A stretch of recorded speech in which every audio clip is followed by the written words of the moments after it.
Hello! My name is Second One 814, and this is my review of Justice League.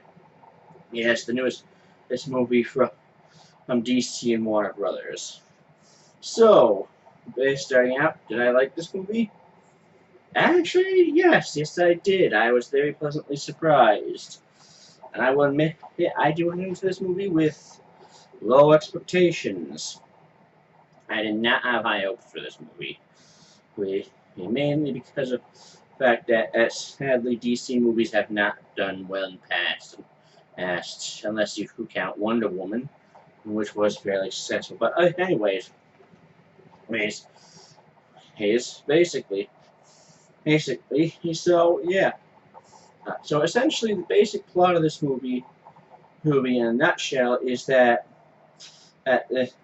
Superman is dead, and there's a major threat coming, and Batman has to unite the Justice League to combat the threat. So, yeah. So let's get right into it. So, well, basically, the movie essentially starts out. It's literally a few months after the events of Batman versus Superman. And essentially the world is still reeling from Superman's death. And now there are some signs that something bigger and badder is coming. There are strange alien creatures attacking all over the place. Yes. Yes. And everybody. Yes. And they always leave behind strange symbols. Whenever they're destroyed. Alright. Now, basically, and essentially it's the sign that something big is coming. So, basically, Batman and Wonder Woman, and Batman is essentially he now full blown defending Gotham again, and Wonder Woman is essentially still be fighting crime in her own city. So, basically, but the world is essentially, like I said, still reeling from Superman's death.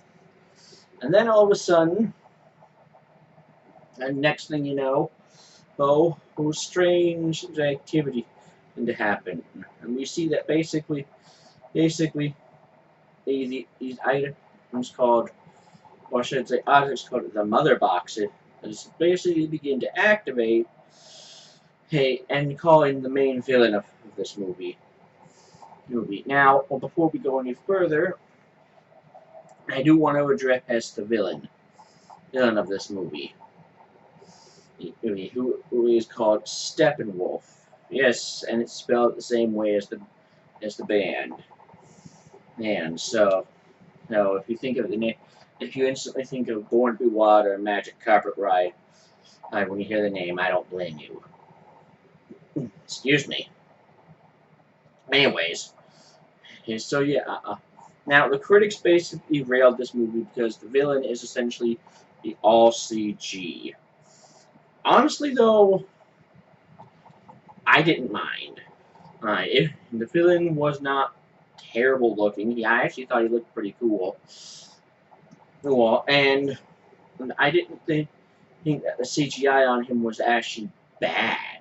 I actually think it was good. I never found any of his effects or anything intolerable.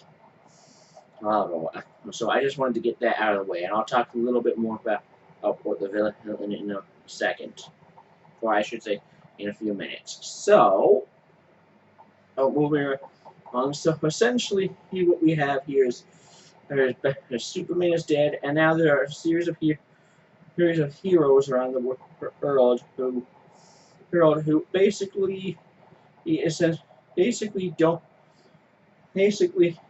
well, I shouldn't say heroes. That's not all of them are heroes yet.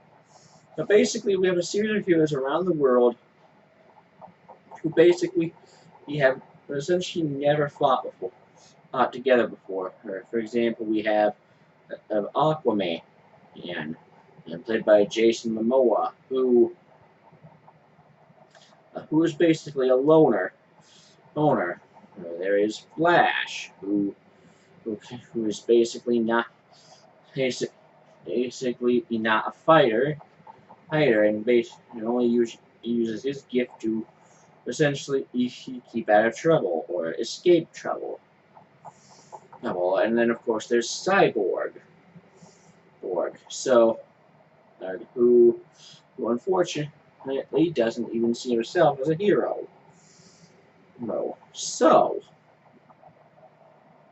Oh, well, anyways, moving right along.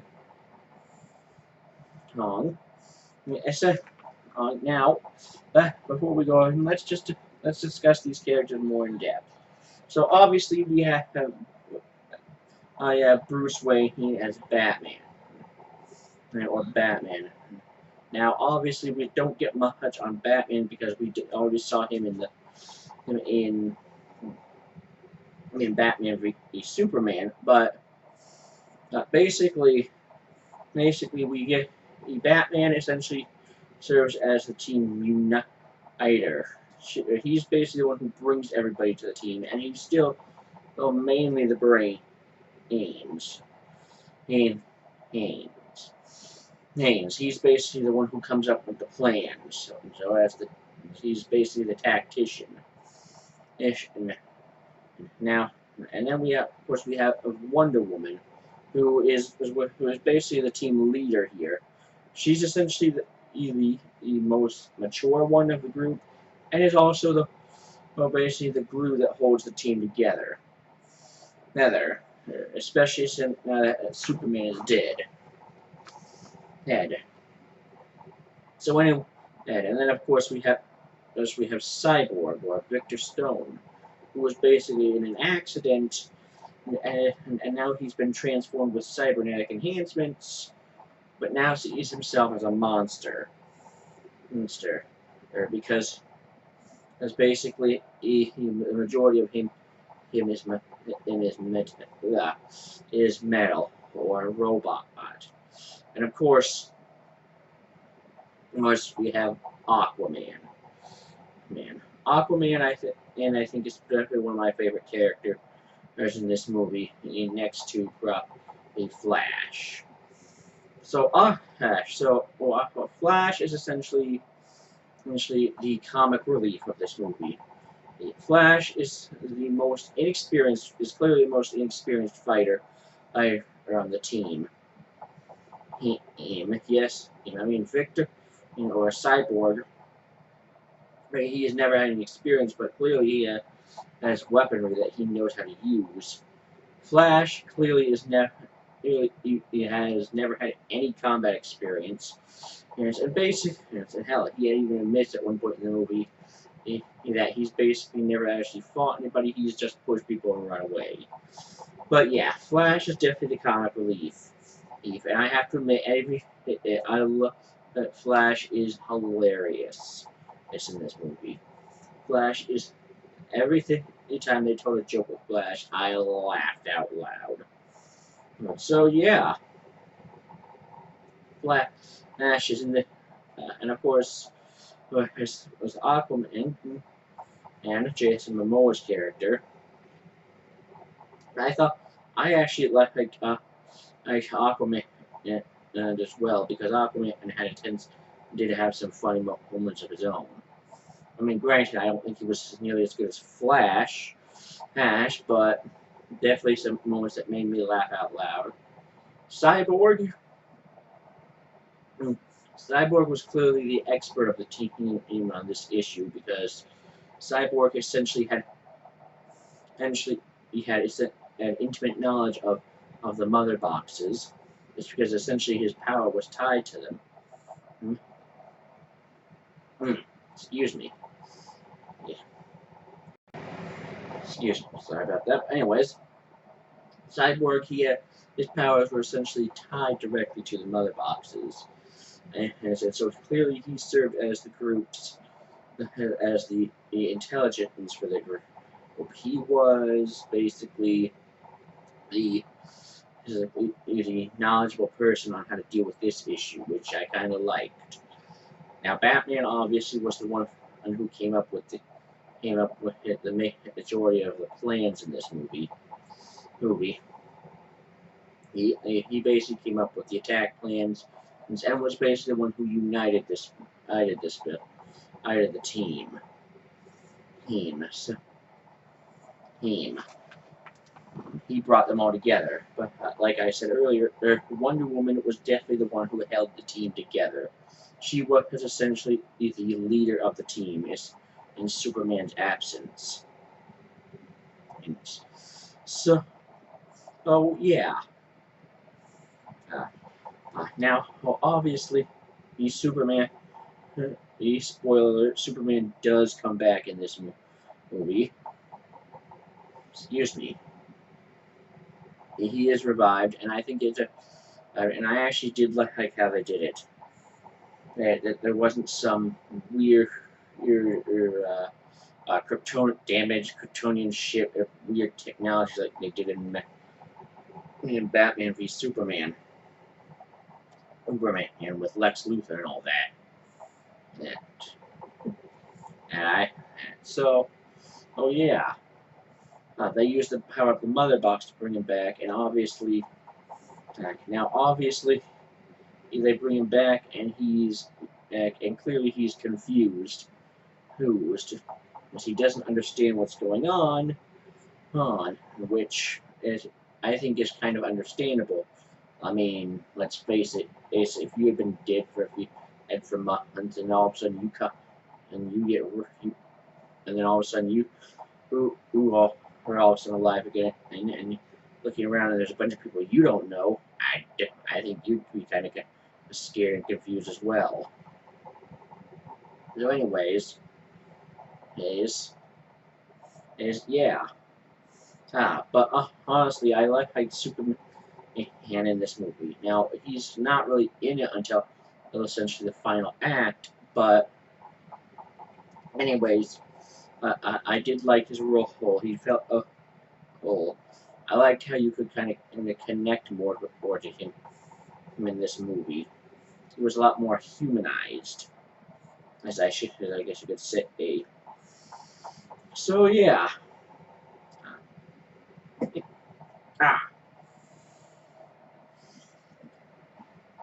So now, before I go any further, I want to discuss the villain of this movie, Steppenwolf.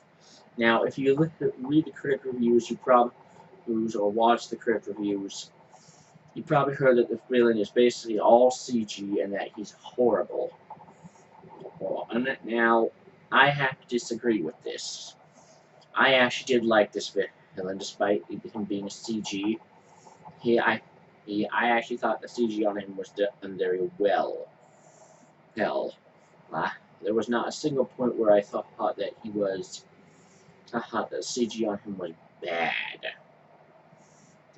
So, yeah. Oh, did I think he was a legitimate threat? Actually, yeah, he was. He was excuse me, he was definitely a legitimate threat. He was that. He's basically, if you don't know his backstory, at least from the movie, essentially he comes from a world that's essentially a hellscape, and his only purpose is to conquer. Now, while that might not seem, ugh, sorry about that. Anyways, as we're saying, I actually did feel he was a legitimate threat. Like I said, his only purpose is to conquer. And honestly, I thought he was actually legitimately threatening. His powers were not way high over the top. He wasn't some weird doomsday-looking character, or that looked like a rejected DC Comics character.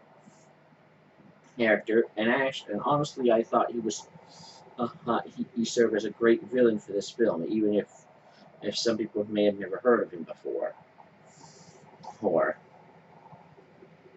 Now, I will say that maybe one of his problems is that maybe he doesn't exactly have much of a personality, but when your only purpose is to conquer, chances are you're probably not gonna.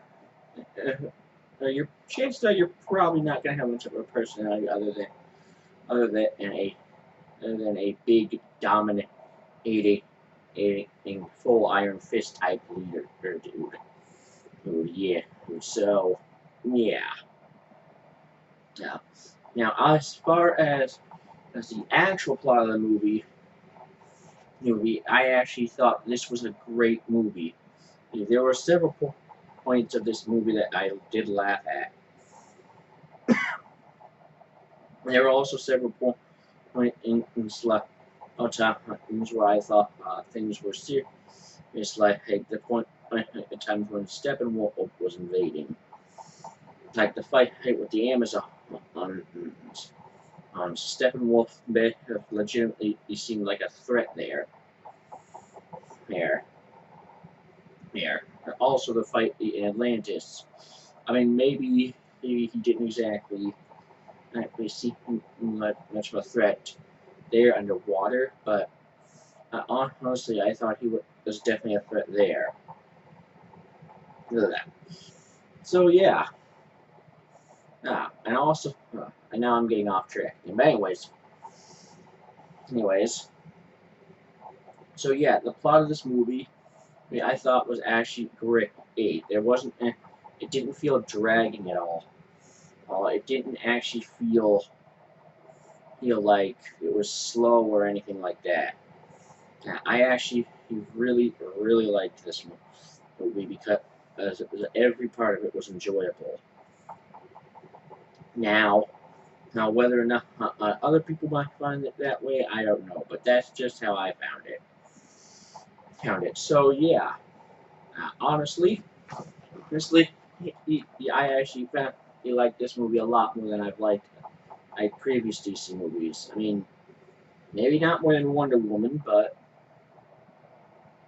I think this is definitely a step in the right direction for DC. See, now, whether or not they can stay on this course remains to be seen. But honestly, I think they definitely need to stay on this course and not deviate if they actually want to play catch up with Marvel. And let's face it, they have a lot of catching up to do. But, yeah, I'm getting off track again. So anyways, it is, and essentially that's, I mean, if we want to talk about how well I thought the effects and some of the actual scenes were shot, I actually thought everything fit. Like the final battle with the main villain Steppenwolf. I main battle with the villain Steppenwolf. I actually thought that was a good. That actually felt like a real battle for the heroes. It's like,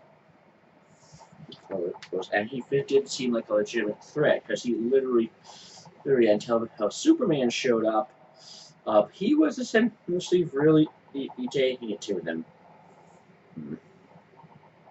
or like the part where they're in or in basically where they're rescuing the hostages.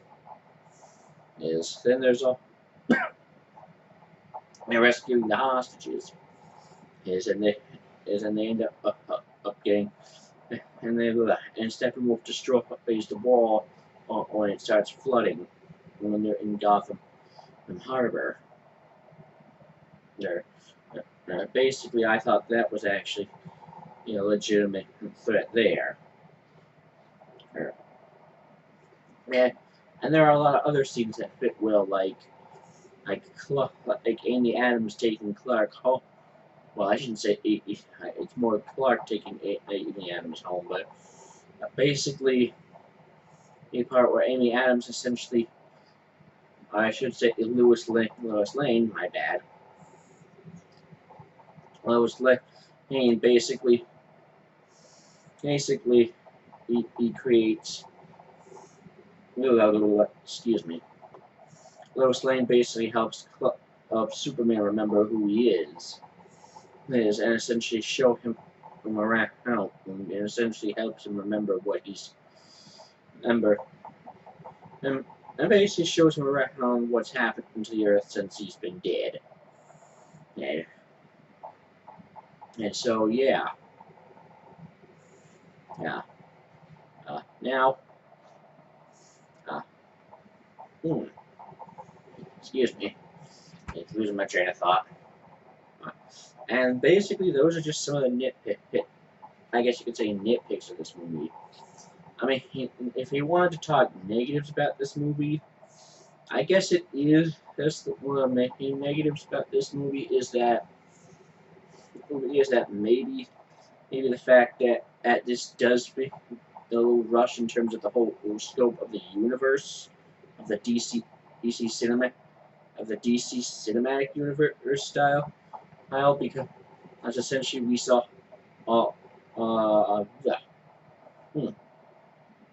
we saw. Oh, wow, I am losing. Sorry about that. Anyways, we saw essentially all these characters get introduced in Batman v Superman, and maybe maybe it does feel rushed, but honestly, I think this is a step in the right direction for DC. I think that this is definitely a whole new direction for DC. The cinematic universe, and let's, like I said earlier, let's hope they can stay on this. So basically, time to wrap this up. So, final rating for this movie, I'd say I'm going to give this movie a 7 out of 10. Would I recommend going to see it? Yes. Yes, and so there you have it. Justice League, 7 out of 10. Go see it. And well, that about wraps up for this video. My name is Second814. Thank you so much for watching. I will always be at your back. See ya!